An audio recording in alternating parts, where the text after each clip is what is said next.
The Woman in Beige by J.R. Dullard, as channeled through Bob Lever.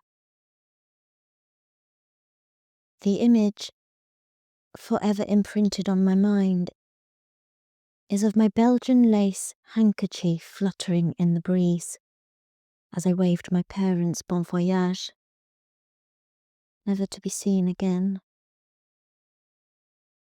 Imagine, if you would, the process of recovering from emotional trauma, the trauma that caused you to seek respite for a substantial period.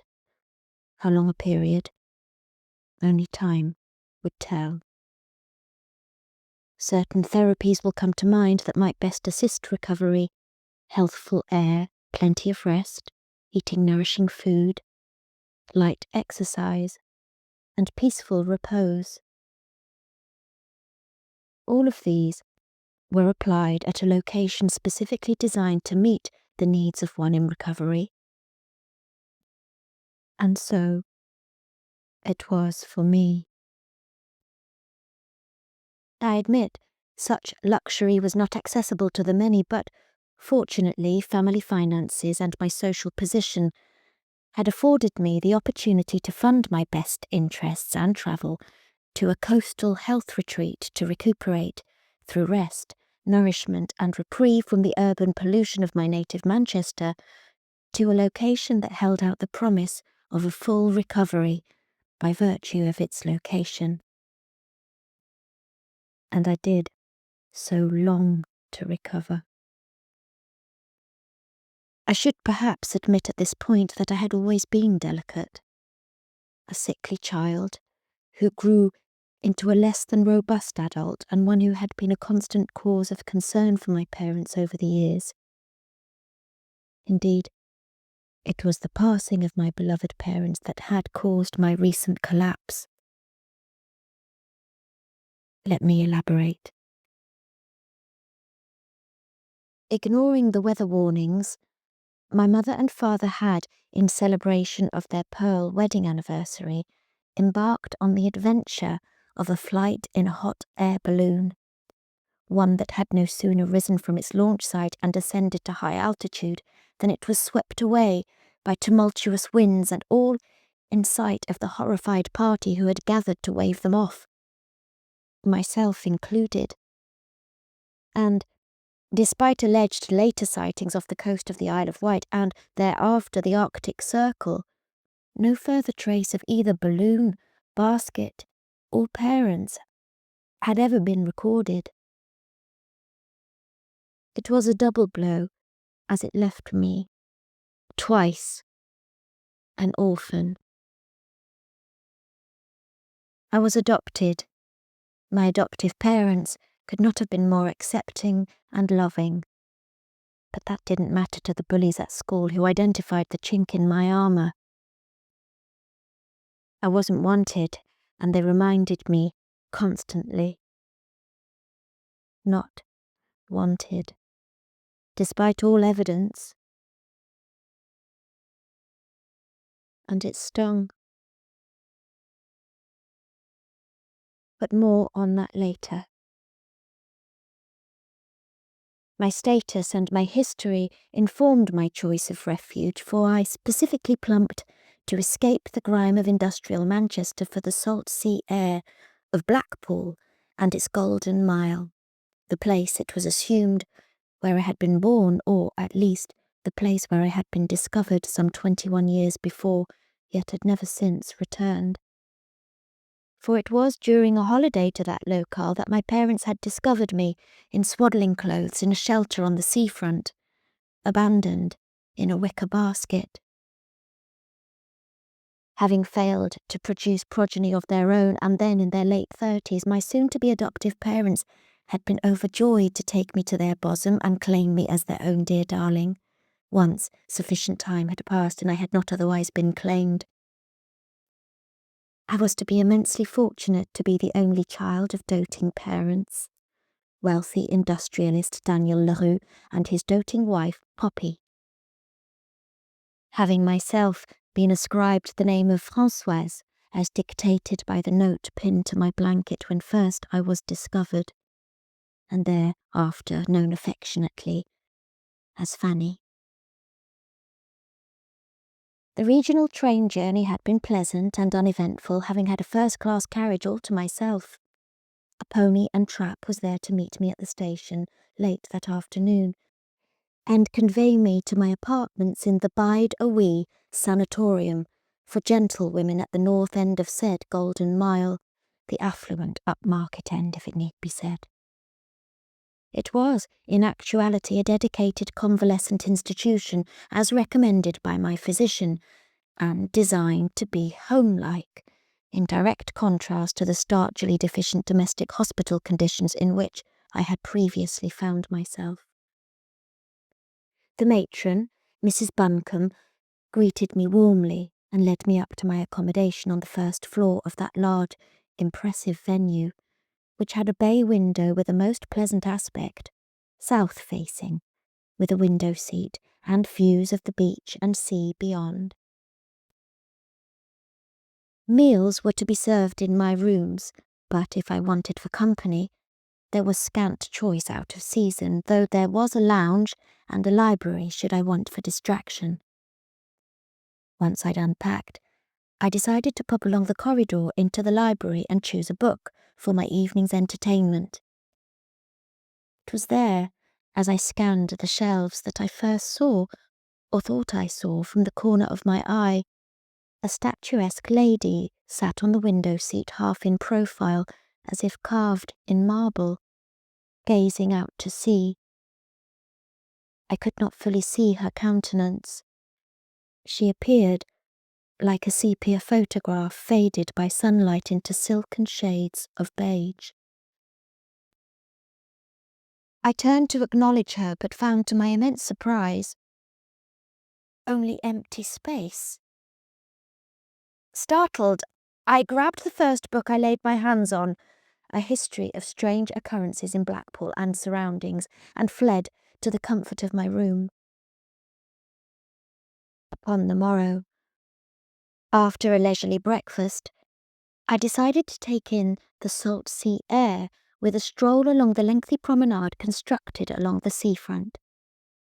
I set forth at a comfortable pace, passing the North Pier, and found myself at the gates of Toad Hole Hall, with its famed grounds and gardens, which I resolved to explore once I felt more like myself. I made a similar promise as I passed the Winter Gardens. Blackpool's famous tower loomed large and impressive, but I was content to view from a safe distance, due to the vertigo I had suffered with since childhood. I am not sure at what point I first felt I was under observation, but the gnawing sensation had struck me early in my sojourn, yet, despite several swift looks over my shoulder, I saw nothing to indicate I was being followed. In order to escape the blustery wind that swept along the seafront, I sought refuge in a shelter where, seated on the interior bench, I partook of an ice cream cornet as I stared out to sea. It was then that my isolation was interrupted by the appearance of a man who doffed his top hat before seating himself at the far end of the bench.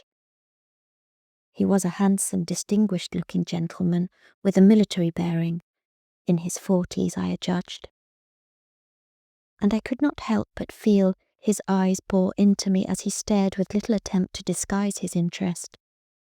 Finally, he spoke, heavily accented. "Please excuse the intrusion, mademoiselle, but you bear such a striking resemblance of a former model of mine, long deceased, that I cannot help but to introduce myself. Would you be so kind as to consider letting this humble admirer preserve your beauty in wax?" I shot to my feet. "Vous avez mes condoléances," I replied in my schoolgirl French, "but I am otherwise engaged." And with this, I stood abruptly and sped off in the direction of the nearest tram stop, unsure as to quite why I felt so panicked. Nevertheless, I stumbled on the platform, catapulting myself onto the tracks in front of an oncoming tram, and, in so doing, knocked myself unconscious on the rails. The days that followed were a blur, as I drifted in and out of consciousness on my sickbed back at the guest house where I had, thankfully, been transported by the local emergency services. I was attended by a solicitor's Mrs. Buncombe, who periodically fed me broth and dabbed my fevered brow. But it seemed to me she was not the only one in attendance, for the woman in beige appeared to have taken up residence on my window seat at such times as I briefly regained consciousness whilst otherwise unattended.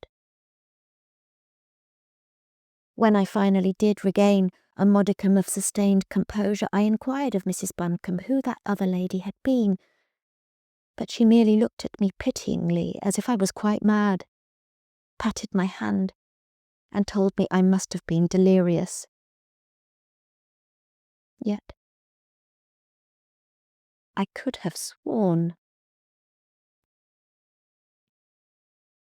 I committed myself towards recovery and began spending most afternoons on the guest house terrace overlooking the sea, having been wheeled outside in a bath chair to avoid unnecessary excursion, and thereby benefiting from the bracing salt sea air and the sweet perfume of rose bushes that provided a colourful enclosure.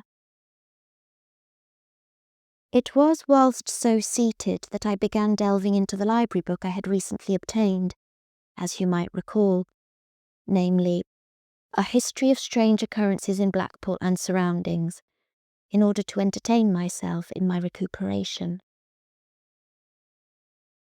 Who could have imagined that such a series of ghoulish events could have occurred in such an innocuous popular holiday destination? Certainly not I.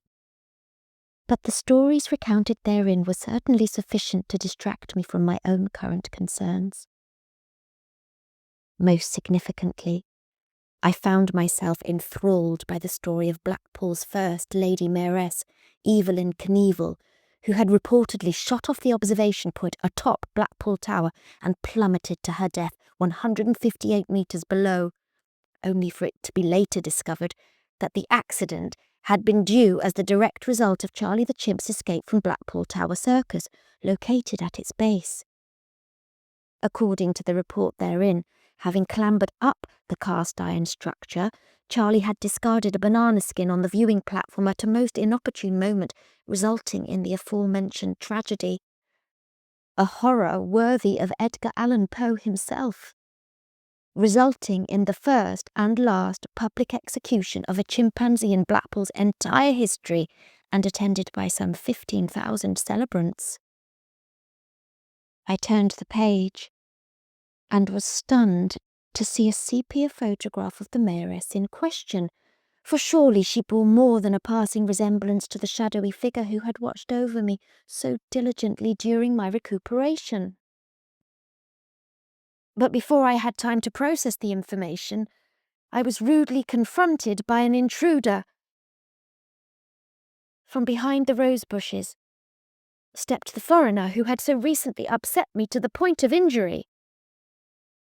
He held in his hand ribbons attached to a host of multicoloured balloons that floated aloft. "Excuse me, mademoiselle," he uttered, "but having heard of the tragic events that have recently befallen your parents, I do hope you will accept these balloons as an expression of my condolence." I blanched at his effrontery, but he seemed oblivious, and pointed to the sepia print I had so recently been perusing, and took the opportunity to hand me his calling card. It read, Hughie Gatto Waxwork Emporium, with an address on the front promenade of the South Beach. "Gatto Waxworks?" I uttered in response. "Are you related to the world-renowned Madame Gatto of international waxwork fame?"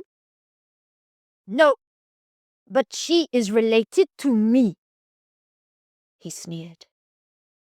Then, resuming his composure, should you care to visit my humble establishment, I would be happy to give you a private tour. I suspect a trip to my chamber of horrors might aid your recovery and perhaps provide you with invaluable information. Balloons! An expression of your condolence! A chamber of horrors as an aid to recovery! I shrieked. How inappropriate! How insensitive can one man be? But my protestations were cut short as he released and let fly the balloons, only to grasp me by the throat with his freed hand. Just like your mother, he sneered. She never knew when she should fermer la bouche. As I thrashed about, gasping my last, the vision of the woman who had so diligently watched over me drifted out from behind the rhododendron bush, metamorphosed from ghostly vision into flesh, stepped up behind him with hatchet in hand and brought it down on the top of his head, splitting it in half.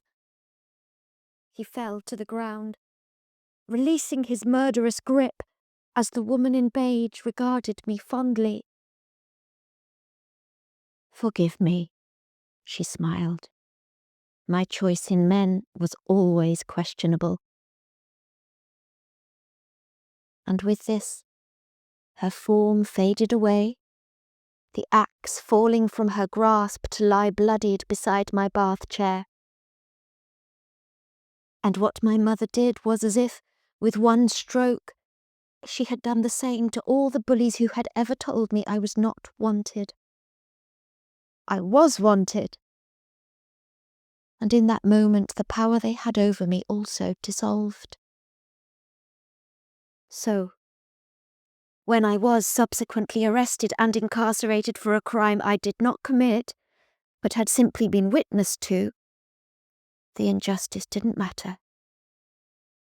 I had been loved. I was loved.